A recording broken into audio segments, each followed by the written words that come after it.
Alors, on va faire les jours qu'on n'avait pas fait de Homer rétroactivement. Bien, bonjour. On va faire donc aujourd'hui la signification du 5e jour. Et on traitera les autres plus tard.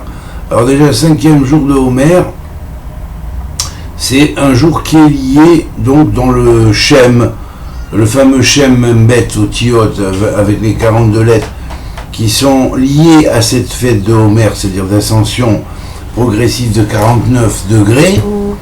Hein, on sait que chaque jour, parmi les noms,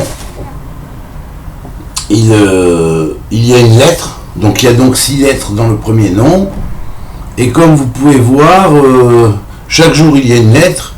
Le 7e jour, c'est le nom tout entier. Voilà, donc on est dans la semaine donc de ce nom-là, hein, où chaque jour, ce nom-là, il y a une des lettres plus particulièrement qui s'éveille avec la signification anagrammique de ce qu'elle contrôle.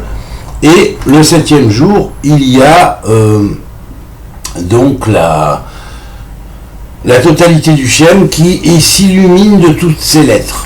Donc nous sommes dans le 5e jour, donc la lettre qui va être ici, qui va travailler, le 5e jour, c'est la lettre que nous voyons ici, le Tav. Le Tav est toujours, étant donné déjà que c'est la dernière des lettres de l'alphabet, donc c'est déjà, ça a une signification qui va rapprocher de la fin. Or nous voyons que la dernière lettre qui reste, qui va être donc le 6e jour, c'est un tzaddik. En fait, ici on fait un tzaddik normal, mais en réalité c'est un tzaddik Sophie.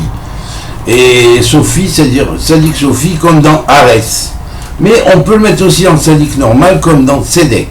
Donc en fait, le Tatir Tserura, qui est la signification de la 5e et de la 6e lettre de ce nom, représente contrôle mes passions. On avait vu que donc la totalité du nom, c'est l'anagramme de Anna Bakoar Kedulat Eminecha Bekoar Gedolat Eminecha Tatir Tserura. Tatir Tserura qui contrôle mes passions, hein, qui me permet de contrôler mes passions. En fait, donc, le Tatir, dans le mot Tatir, on a un Tav et un Yud avec le redoublement du Tav, hein, effectivement, et un Resh. Or, Tav et Resh tout seul, c'est vrai que c'est l'initiale Tar qui est à la fois la base du mot Thor, qui veut dire la colombe, la tourterelle, plus exactement, et qui est la symbolique même de la Torah, qui est la loi divine. Donc Tatir Tserura, ça veut dire qui contrôle mes passions, qui me donne la possibilité de contrôler mes passions, comme la Torah nous les a enseignées sans exagérer et sans en rajouter. Et ça, c'est la base même de ce que signifie donc ce 5e jour, qui est lié donc à Tatir. C'est la sphère de Hod. La sphère de Hod, c'est la sphère du Tikkun. Mais dans la Shavuot, c'est-à-dire dans la semaine, la première semaine de Homer, qui est la semaine du Chesed, c'est-à-dire de la bonté suprême. Alors, donc, nous avons ici le Tikkun dans la bonté suprême. Alors, notre Tikkun ici, aujourd'hui, le 5e jour, le 5e jour, mais qui est déjà passé, je le commente parce que je n'avais pas eu le temps de le faire. Donc, le 5e jour, même qui était déjà passé, eh bien, effectivement, sa signification est donc faire un Tikkun et rendre splendide, parce que Hod est aussi la sphère de la splendeur et de la magnificence qui va s'exercer dans la merveilleuse architecture du temple, ou du Mishkan, ou du sanctuaire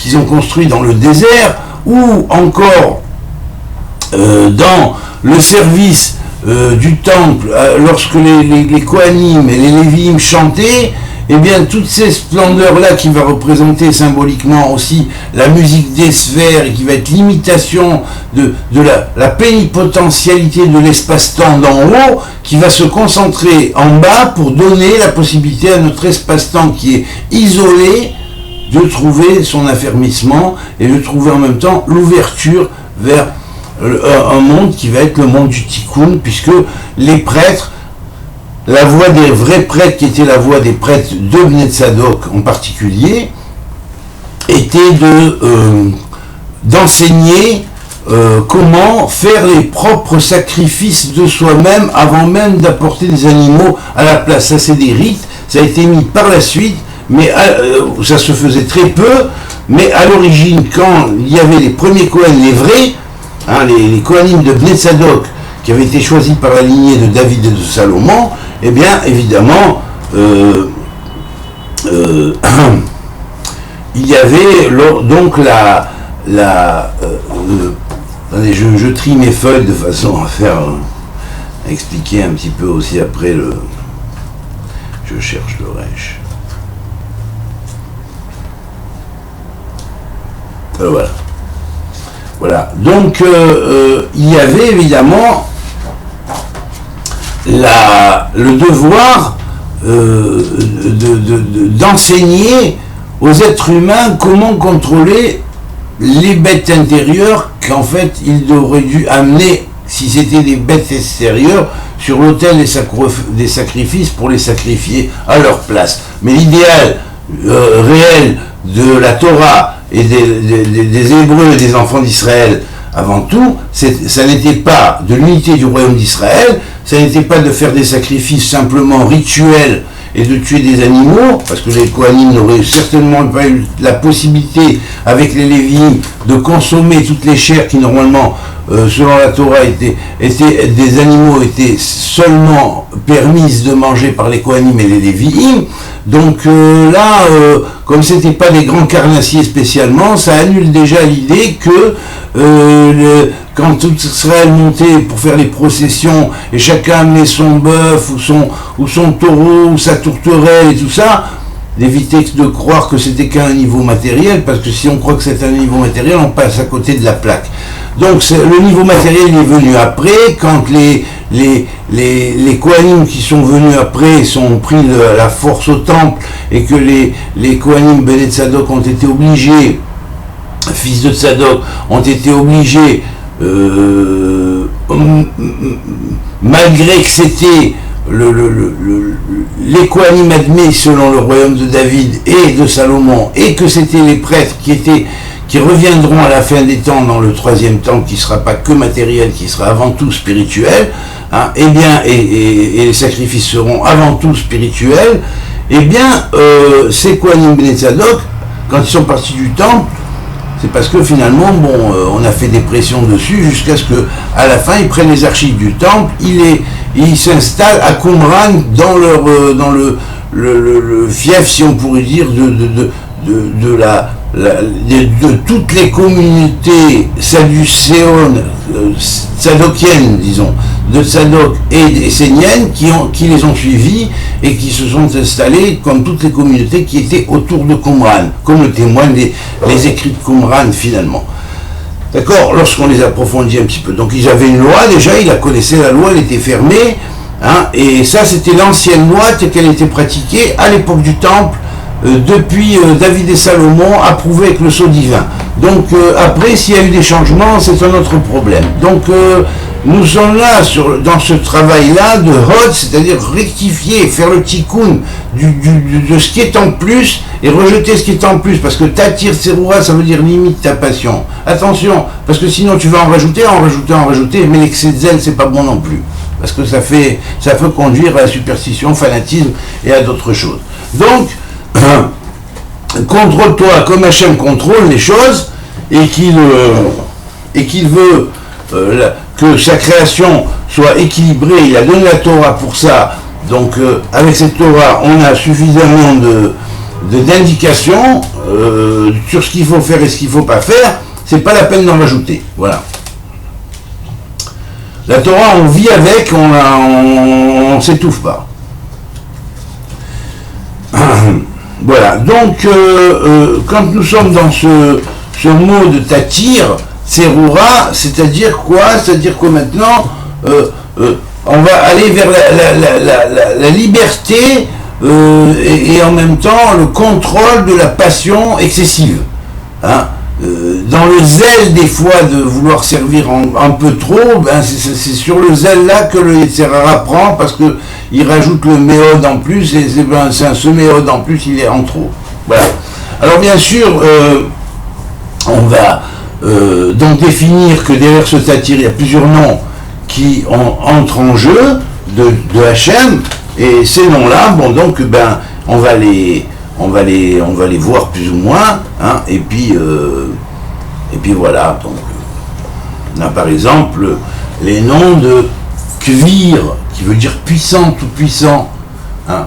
On a le nom de Lovesh, qui s'incarne, vous voyez, qui s'incarne, ou pas qui s'incarne vraiment, donc qui s'habille, exactement, qui s'habille dans. Alors ce Lovesh, il est lié à un parsouf de Bina, hein, un visage de Bina,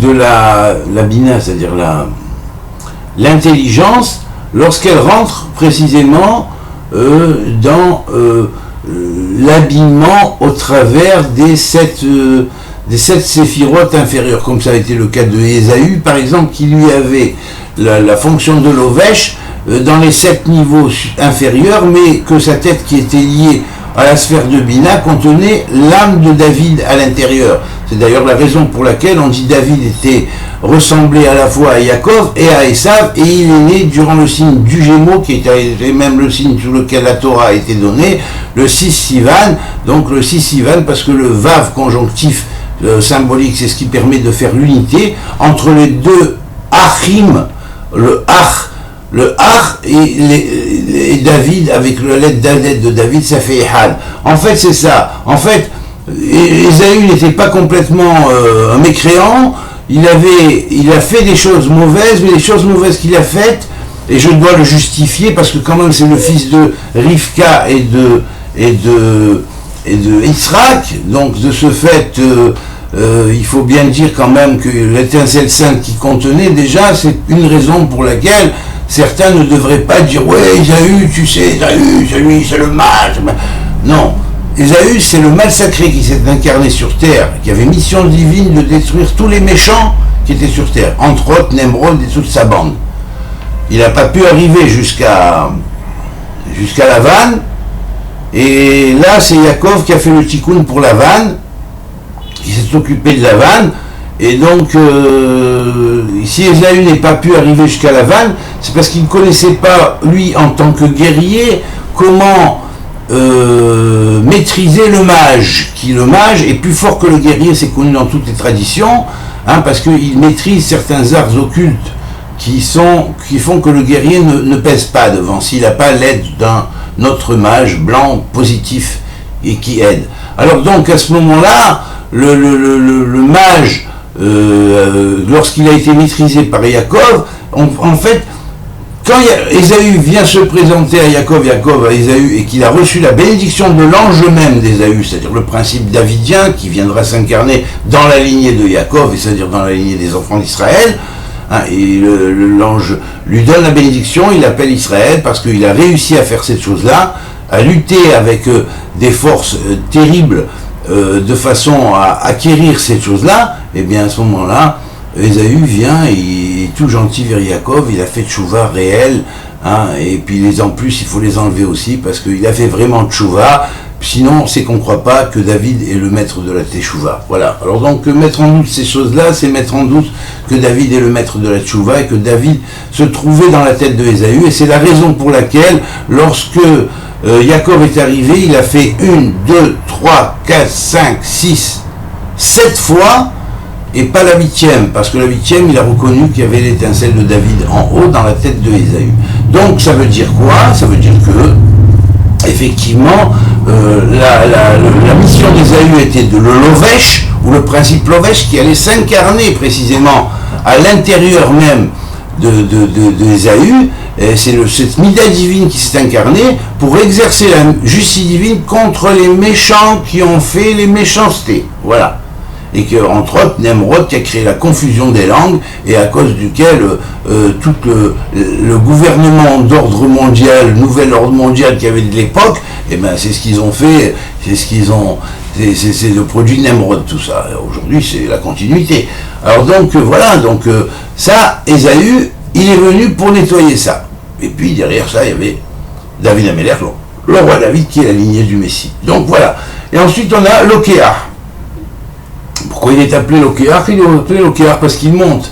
Il monte les personnes et il leur donne leur chélek. Parce que les lettres de Lokéar veut dire, quand Dieu te prend, il te donne en même temps ton chélek, c'est-à-dire ton juste, ton héritage.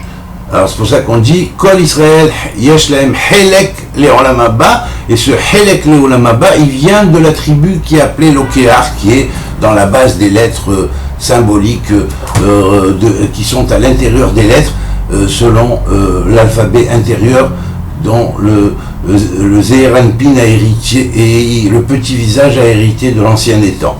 Et ensuite l'autre nom va être le nom de Notsar. Notsar quoi? C'est le principe qui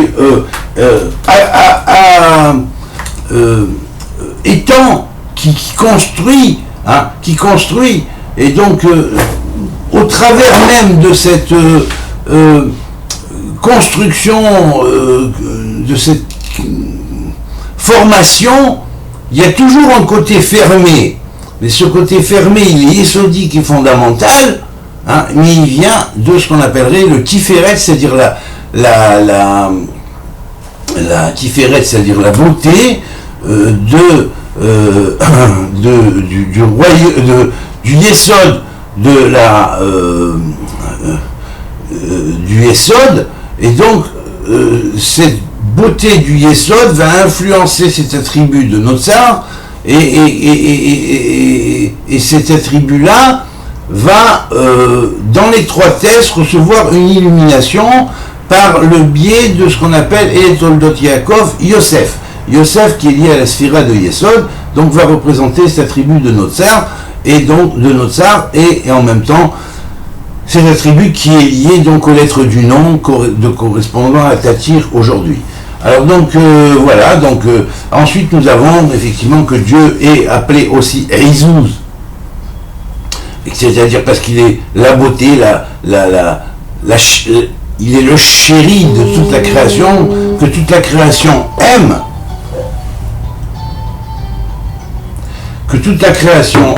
Et donc il est celui qui est aimé, chéri de toute la création, hein, et il est aussi appelé Poked, c'est-à-dire celui qui compte, qui pèse, qui mesure, qui sonde le cœur et les reins, et qui connaît le cœur de chacun, et c'est qui est qui, donc pas forcément se fier aux apparences, celui-là il a ci ou celui-là il a pas ça, parce que tout ça ne tient pas devant l'Éternel, c'est des rituels humains, et Dieu est au-delà des rituels humains, il aime que la personne soit droite envers lui, hein, et qu'elle ne tronque pas ses balances, qu'elle respecte son prochain, qu'elle ne trompe pas, qu'elle mette pas la bombe devant l'aveugle. Tout cela sont en fait toutes ces mitzvot-là, comme l'avait résumé en une seule phrase, Hillel Hazaken a dit, quand on est venu lui demander est-ce que je pourrais apprendre toute la Torah sur un seul pied, il a dit oui bien sûr, tu aimeras, respecte ton prochain et ne lui fais pas ce que tu ne voudrais pas qu'il te fasse. Donc là, ça c'est la base. Et il a dit, et cela est toute la Torah, le reste sont des commentaires. Voilà, si vous avez compris, ça tient tout. Alakha et Beth Hillel, hein. Voilà, alors donc, sur un seul point, hein, c'est sur ça qu'il faut travailler et c'est essentiel. Tout le reste, c'est des commentaires. Voilà. Alors ensuite, on est toujours dans la tribu de Tatir, et toutes ces sphères dont je parle, bien sûr, sont toujours liées à Od de Chesed, c'est-à-dire faire le tikkun pour recevoir l'amour suprême, la bonté suprême de Dieu, qui est cette illumination qui vient d'en haut, cette spiritualité qui vient d'en haut, que Dieu nous éclaire notre cheminement vers le tikkun qui est le tikkun suprême, qui est lié à la teshuva supérieure, pas la teshuva simplement morale, mais la teshuva qui se fait et qui est pour l'homme, pour l'être humain, une véritable réintégration cosmique vis-à-vis de son créateur. Alors donc après, nous avons l'attribut de Shaddai, de Tamid, hein, de Shaddai, qui est le Dieu tout-puissant, hein, qui contrôle les forces du mal. Tamid, il perdure, il est Karov, il est près de toi et il voit tout ce que tu fais, et il est son nom, et il est son nom, parce que lui et son nom sont un, mais son nom et la manière dont il se dévoile, chacun de ces noms et la manière dont il se dévoile à sa créature est le réceptacle qui permet à chaque créature de recevoir l'abondance de la lumière en fonction de ses capacités de réception d'un attribut donné. Le terme de Tamid, qui aussi est lié au jour, et signifie aussi perpétuel, donc aussi. Et donc son nom est perpétuellement présent. Et c'est ça qui donne la bénédiction, effectivement, puisqu'il est appelé Bérer. Alors il est appelé Bérer, c'est-à-dire bénissant, mais bénissant quiconque ploie le genou devant lui, parce que le mot Bérer signifie aussi le genou. Voilà, et ça c'est...